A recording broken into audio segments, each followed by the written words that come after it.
अच्छा, तो आज हम बात करने वाले हैं प्रॉम्प्ट इंजीनियरिंग के बारे में। मतलब एआई से बात करने की कला। सुनने में सिंपल लगता है ना, लेकिन ये एक ऐसी तकनीक है जो हमारे और आर्टिफिशियल इंटेलिजेंस के बीच बातचीत के तरीके को आप समझिए पूरी तरह से बदल रही है। तो सोचिए एआई का इस्तेमाल क्या सिर्फ सवाल पूछने तक ही है? मतलब क्या बस कोई सवाल टाइप कर दिया और हो गया?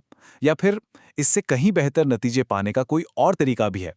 बस आज के इस विश्लेषण में हम इसी सवाल की तह तक जाने वाले हैं। तो चलिए इसमें थोड़ा और गहरे उतरते हैं। देखिए एआई से बात करना सिर्फ सवाल जवाब का खेल नहीं है। ये तो एक पूरा का पूरा विज्ञान है और इसी को हम कहते हैं प्रॉम्प्ट इंजीनियरिंग। तो ये प्रॉम्प्ट इंजीनियरिंग है क्या आखिर? सीधे शब्दों में कहें तो ये सही इनपुट यानी कि प्रॉम्प्ट को डिजाइन करने, उसे गढ़ने और उसे बेहतर बनाने की कला और विज्ञान दोनों हैं। इसका एक ही मकसद है, एआई मॉडल को सही दिशा दिखाना ताकि हमें वो आउटपुट मिले जो हम सच में चाहते हैं। एकदम सटीक, एकदम मनचाहा। इसको ऐसे भी समझ सकते हैं, ये एक तरह की अनकन्वेंशनल प्रोग्रामिंग है। और सबसे मजेदार बात जानते क्या है? यहां पर हमारी आम बोलचाल की भाषा ही नया सोर्स कोड है। जी हां, कोई कॉम्प्लेक्स कोड नहीं, बल्कि हमारे शब्द ही एआई के लिए निर्देश बन जाते हैं। तो फिर सवाल ये उठता है कि एक असरदार प्रॉम्प्ट बनता कैसे है? क्या ये कोई जादू है? नहीं, बिल्कुल नहीं। एआई से ठीक वही आउटपुट पाने के लिए जो हमें चाहिए, इसके कुछ खास हिस्से होते हैं, कुछ कोर कंपोनेंट्स जो एक बेहतरीन प्रॉम्प्ट की नींव रखते हैं। तो ये हैं वो बिल्डिंग ब्लॉक्स। सबसे पहला है हेतु यानी इंटेंट। आप एआई से करवाना क्या चाहते हैं? लिखवाना है, एनालाइज करवाना है या कुछ और? फिर आता है संदर्भ यानी कॉन्टेक्स्ट कि ये जानकारी किसके लिए है, किस बारे में है। तीसरा है स्वरूप यानी फॉर्मेट, जवाब बुलेट पॉइंट्स में चाहिए या एक पैराग्राफ में। चौथा मर्यादा या लिमिटेशंस, क्या करना है और क्या नहीं करना है ये बताना जरूरी है। और पांचवा और शायद सबसे पावरफुल, उदाहरण यानी एग्जाम्पल्स।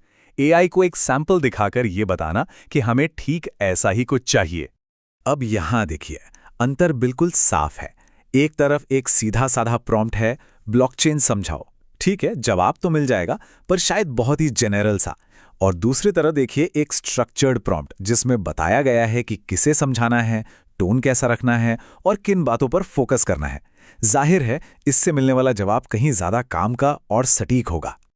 और जैसा मैंने कहा, उदाहरण देना ये प्रॉम्प्ट इंजीनियरिंग का एक बहुत ही शक्तिशाली पहलू है। इसे टेक्निकल भाषा में इन कॉन्टेक्स्ट लर्निंग कहते हैं और ये एआई से बेहतरीन काम करवाने का एक बहुत ही स्मार्ट तरीका है। इसमें ना दो मुख्य तकनीकें हैं। पहली है जीरो शॉट। इसमें एआई को कोई भी उदाहरण नहीं दिया जाता, बस सीधा सीधा इंस्ट्रक्शन दे दिया जाता है। ये छोटे मोटे आसान कामों के लिए तो ठीक है, लेकिन फिर आती है फ्यूज शॉट तकनीक। इसमें एआई को दो या उससे ज्यादा उदाहरण दिए जाते हैं। इससे होता यह है कि एआई पैटर्न और फॉर्मेट को बहुत अच्छी तरह समझ जाता है और फिर मुश्किल कामों में भी गजब के नतीजे देता है।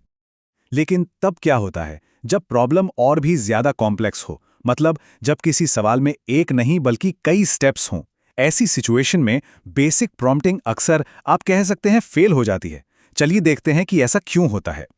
जरा इस सवाल पर नजर डालिए। कैफेटेरिया में 23 सेब थे। उन्होंने लंच के लिए 20 इस्तेमाल कर लिए और फिर 6 और खरीद लिए। तो अब उनके पास कितने सेब हैं? सुनने में तो काफी आसान लग रहा है ना?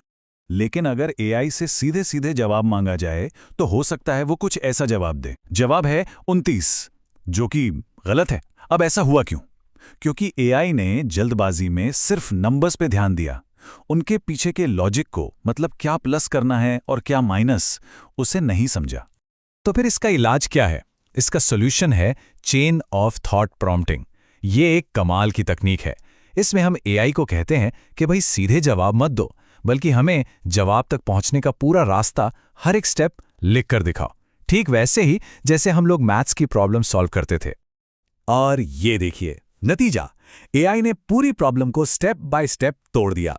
पहला स्टेप 23 सेब से शुरू किया। दूसरा स्टेप 20 इस्तेमाल हुए तो 23 - 20 बचे 3। तीसरा स्टेप 6 और खरीदे तो 3 + 6 हो गए 9 और फाइनल जवाब 9। ये तरीका न सिर्फ सही जवाब देता है, बल्कि हमें यह भी दिखाता है कि एआई ने आखिर सोचा कैसे। चलिए अब थ्योरी से निकलकर असल दुनिया में आते हैं। देखते हैं कि ये जो प्रॉम्प्ट इंजीनियरिंग है, ये असल में कहां-कहां इस्तेमाल हो रही है।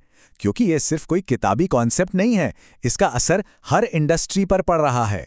सॉफ्टवेयर डेवलपमेंट को ही ले लीजिए। यहाँ पर सटीक प्रॉम्प्ट्स का इस्तेमाल करके डेवलपर्स ऑटोमेटिकली कोड लिखवा रहे हैं, कोड में छिपी गलतियों को ढूंढवा रहे हैं, उसे और बेहतर बना रहे हैं, और तो और पूरा का पूरा डॉक्यूमेंटेशन तक तैयार करवा रहे हैं। मतलब एआई एक असिस्टेंट नहीं बल्कि एक कोडिंग पार्टनर बन गया है। मार्केटिंग की दुनिया में भी कमाल हो रहा है। एआई अब फ्यू शॉट लर्निंग का इस्तेमाल कर रहा है। मतलब वो सफल एड्स को देखकर सीखता है और फिर फेसबुक या इंस्टाग्राम के लिए वैसी ही जबरदस्त एड कॉपी बना देता है। इसके अलावा एआई चैटबॉट्स को एक खास पर्सनैलिटी देकर उन्हें और स्मार्ट बनाया जा रहा है ताकि वो कस्टमर से बेहतर तरीके से बात कर सकें। और हेल्थ केयर में तो इसका इस्तेमाल और भी ज्यादा मायने रखता है। डॉक्टर्स अब चेन ऑफ थॉट प्रॉम्प्टिंग का इस्तेमाल कर रहे हैं।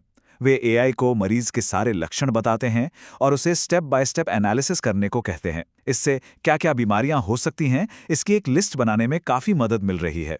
तो जैसा हमने देखा, प्रॉम्प्ट इंजीनियरिंग सिर्फ एक टूल नहीं है, ये एआई के साथ हमारे रिश्ते का भविष्य है।